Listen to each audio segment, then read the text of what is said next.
আজি মানে মই এতিয়া বেবী ৰুমত ডিউটি কৰিব আহিছোঁ। তো বেবী এটা আছে। আজি LACS কেছ হৈছিলে, বেবীটো ৱাৰ্ডত চিফ্ট কৰা হৈছিলে মাকৰ লগত। তো এক্টিভিটিটো চব ঠিকে আছে, মানে অকণমান ঠাণ্ডাৰ কাৰণে ভৰি আৰু হাত দুটা চাইনচিছ পৰাৰ দৰে হৈ আছে, নীলা পৰি আছে। ইয়াৰ কাৰণে মই বেবী ৰুমত লৈ আহিছোঁ। এতিয়া ৱাৰ্মাৰত দি থৈছোঁ, মনিটৰ কৰি ৰখা হৈছে বেবীটো। এয়া চাব পাৰে আপোনালোকে।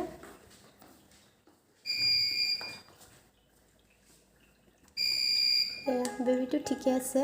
বেবীটো ৱেট 3.4 হৈছে। ইফালে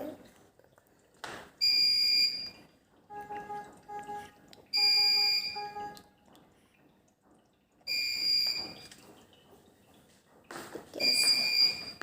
যাম 1 ঘণ্টাৰ কাৰণে এবাৰটো অবজাৰ্ভ কৰিবৰ কাৰণে আৰু ন ৱাৰ্মাৰ মনিটৰ কৰি ৰখা হৈছে।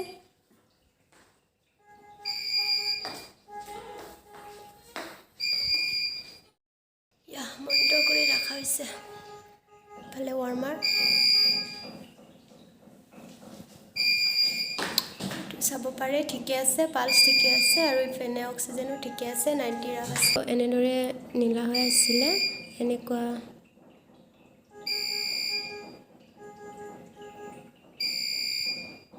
বহুত ঠাণ্ডা হৈ আছে। এনে এক্টিভিটি চব ঠিকে আছে। এয়া বেবীটো চাওক, পুৰা কালাৰ আহিছে, পুৰা ৰঙা কালাৰ হৈ গৈছে।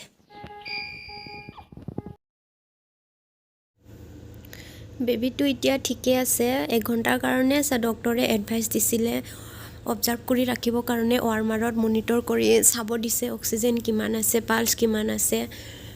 তো এতিয়া 1 ঘণ্টা হৈছে, বেবীটো ঠিকে আছে, কালাৰো ঠিকে আহিছে, পুৰা ৰেড হৈ গৈছে। এয়া চাব পাৰে আপোনালোকে, কালাৰ পিংক আহি গৈছে, পিংক কালাৰ। তো এতিয়া মাকৰ লগত লৈ যাওঁ, 1 ঘণ্টা হৈছে। ব্ৰেষ্ট ফিডিং দিব লাগিব, মাকৰ ফিডিংটো দিব লাগিব। বেবীটো এনে এক্টিভিটি চব ঠিকে আছে, পেচাব পায়খানা চব হৈ আছে।